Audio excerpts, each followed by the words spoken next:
स्वागतम दोस्तों। गरुड़ पुराण के इस भाग में गरुड़ जी भगवान को सनातन मोक्ष का उपाय पूछता है। हे भगवान, मनुष्य योनि प्राप्ति की दुर्लभता का वर्णन आपने किया। मनुष्य शरीर प्राप्त करके आत्मकल्याण के लिए चेष्टा कैसे करना चाहिए? संसार की दुख क्या है? अनित्यता और ईश्वर की नित्यता का वर्णन मैं सुनना चाहता हूँ। और किस प्रकार सत्संग विवेक ज्ञान से मोक्ष की प्राप्ति होती है? तत्व ज्ञान रूपी मोक्ष प्राप्ति का उपाय मेरे को बताइए। जब इस प्रकार प्रश्न किया तो भगवान कृष्ण ने उन्हें बोला, हे पक्षीराज, इस जगत से परे परम ब्रह्म स्वरूप निरवय सर्वज्ञ सर्वकर्ता सर्वेश्वर निर्मल अद्वैत तत्व स्वयं प्रकाश आदि अंतन से रहित विकार शून्य परात्पर निर्गुण और सच्चिदानंद शिव है। उसकी अंग से ही जीव है, जो अनादि अविद्या से ऐसे ही आच्छादित है। जैसे अग्नि में उसके अंश विस्फुलिंग स्थित है। अनादि कर्म के प्रभाव से प्राप्त शरीरादि नाना उपाधि से होने के कारण परस्पर भिन्न भिन्न हो गए। सुख दुख प्रदान करने वाले पुण्य और पाप के उनके ऊपर नियंत्रण है। इसी कर्म के अनुसार उन्हें जाति देह आयु भोग की प्राप्ति होती है। सूक्ष्म या लिंग शरीर के बनने रहने तक पुनः पुनः जन्म मरण की परंपरा चलती रहती है। वो जीव कृमि पशु पक्षी और मनुष्य देवता अनेक शरीर को धारण करके 1000 वर्ष तक ये संसार में भ्रमण करता है। 84 लाख योनियों में जीवात्मा को मानव योनि तत्व ज्ञान के लिए ही श्रेष्ठ माना गया है। करोड़ों जन्म लेने के बाद जीव को कदाचित पुण्य प्रभाव से ही मनुष्य जन्म प्राप्त होता है। यही दुर्लभ योनि प्राप्त कर जो प्राणी अपने उद्धार नहीं करता है, वो व्यक्ति मूर्ख के समान जीवन इस जगत में व्यवहार करता है। हे गरुड़ जी, जो लोग इस लोक में नरक रूपी व्याधि का चिकित्सा नहीं की गई, परलोक में जाकर के इस रोग का कैसे उपाय करेगा? बुढ़ापा तो बाघ के समान जिस प्रकार फूटे हुए घड़े को जल धीरे धीरे बह जाता है, इसी प्रकार आयु भी क्षीण होती रहती है। शरीर में विद्यमान रोग शत्रु के सदृश कष्ट देती है। इसलिए कल्याण इसमें है कि इन सभी से मुक्ति प्राप्त करने का सत प्रयास किया जाए। जब तक शरीर में किसी प्रकार का दुख नहीं होता है, जब तक विपत्तियां सामने नहीं आती है और जब तक शरीर की इंद्रियां शीतल पड़ नहीं पड़ती है, तब तक ही आत्मकल्याण का प्रयास हो सकता है। जब तक ये शरीर स्वस्थ है, तब तक ही तत्व ज्ञान की प्राप्ति के लिए सम्यक प्रयत्न करना चाहिए। इसलिए मनुष्य नाना प्रकार के सांसारिक कार्यों में व्यस्त रहते हुए समय को नहीं बिताना चाहिए। वो सुख दुख तथा आत्म हितों को भी नहीं जानता है। पैदा होने वाला, रोगियों को, मरने वालों को, आपत्तिग्रस्त और दुखी लोगों को देख करके मनुष्य मोहरूपी मदिरा जन्म मरण आदि दुख से संसार में नहीं डरता है। यही सबसे बड़ा भ्रम है। जैसे आयु चंचल बिजली के समान नष्ट हो जाते हैं, ऐसा जानकर को वो किसी का धैर्य हो सकता है क्या? 100 वर्ष का जीवन अति अल्प है, वो भी निद्रा तथा आलस्य में आधा चला जाता है। तदंतर बाल्यावस्था, रोग, वृद्धावस्था, अन्य दुखों में व्यतीत हो गया है। वो जो थोड़ा बचा है वो भी निष्फल हो जाता है। इसलिए ये पक्षीराज, ये संसार में तत्व ज्ञान ही जो जीव को कल्याण कर सकता है।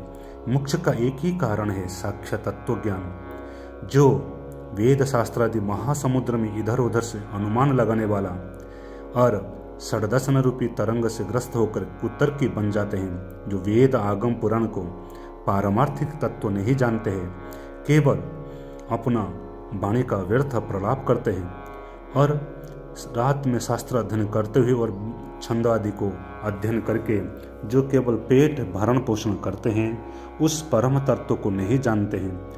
शास्त्र के सद्भाव कुछ और ही है, किंतु वो उसकी व्याख्या में भी नहीं करते हैं। इसलिए हे पक्षीराज, जो लोग वेद शास्त्र पढ़ते हैं, उनके भाव को समझने वाला दुर्लभ है।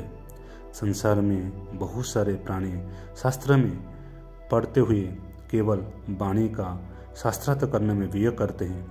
जैसे दीपक की वार्ता से, दीपक ऐसे शब्द से अंधकार दूर नहीं किया जा सकता। बुद्धि रहित व्यक्ति को पढ़ना ऐसे ही है जैसे अंधे के हाथ में दर्पण हो। अतः प्रज्ञावान पुरुष के द्वारा अधीत शास्त्र तत्व ज्ञान का लक्षण है। ये ज्ञान जो है जानने के योग्य है, ऐसा विचार में फंसा हुआ मनुष्य सब कुछ जानने की इच्छा करता है, किंतु 1000 दिव्य वर्ष तक पढ़ने पर भी शास्त्रों की अंत नहीं समझ पाता है। शास्त्र तो अनेक है, किंतु आयु बहुत ही कम है और उसमें भी करोड़ों विघ्न बाधा है। इसलिए जल में मिला हुए क्षीर को जैसे हंस ग्रहण कर लेता है, ऐसे ही उनको सार तत्व का ग्रहण कर लेना चाहिए। अनेकानि च शस्त्राणि स्वल्प आयुर्विघ्न कोटेह तस्मा सारम विजानीयात क्षीरं हंस इवावहं भाषी। वेद शास्त्र का अभ्यास करके जो बुद्धिमान व्यक्ति उस परम तत्व को ज्ञान प्राप्त कर लेता है, उसी को उन सभी को परित्याग उसी प्रकार करना चाहिए जिस प्रकार धान चाहने वाला पुहाल को फेंक देता है। जैसे अमृत को पान से संतृप्त प्राणी को भोजन से कोई इच्छा नहीं रह जाता, ऐसे ही तत्व को जानने वाला विद्वान का शास्त्र में कोई प्रयोजन नहीं रह जाता।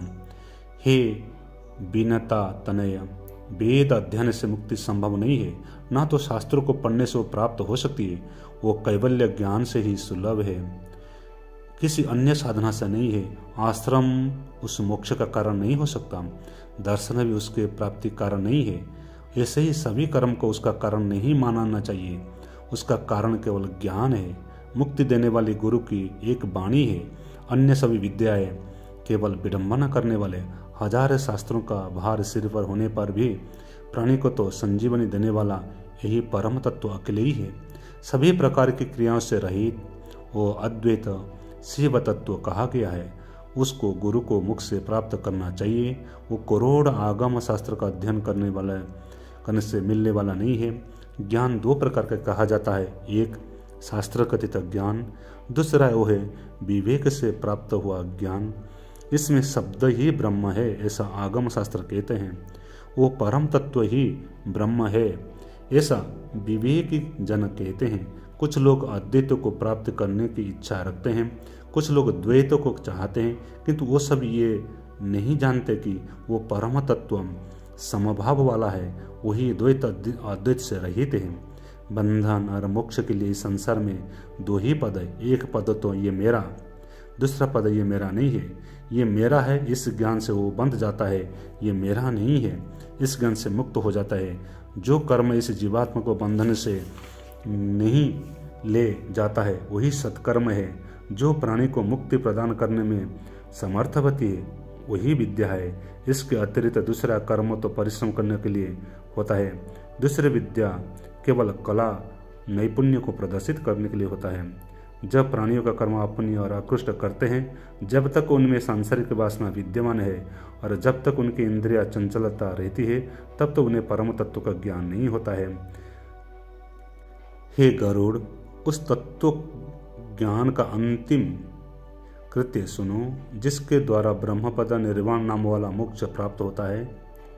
अंत समय आ जाने पर पुरुष भयरहित होकर के असंग रूपी शस्त्र से देहादि का आसक्ति का काट दे। घर में सन्यासी बनकर निकला धीरवान पुरुष पवित्र तीर्थ में जाकर उसका जल में स्नान करे, तदनंतर वहीं पर एकांत देश में किसी स्वच्छ एवं शुद्ध भूमि विधिवत आसन लाकर बैठ जाए। एकाग्र चित्र होकर गायत्री आदि मंत्र द्वारा उस परम शुद्ध ब्रह्माकार ध्यान करे। ब्रह्म के बीज मंत्र को बिना बुलाए ही वो अपने श्वास के रोककर मन को बस में करे।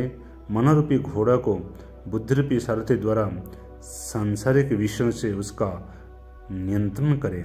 अन्य कर्म को मन से रोक करके बुद्धि के द्वारा शुभ कर्म में मन लगाए।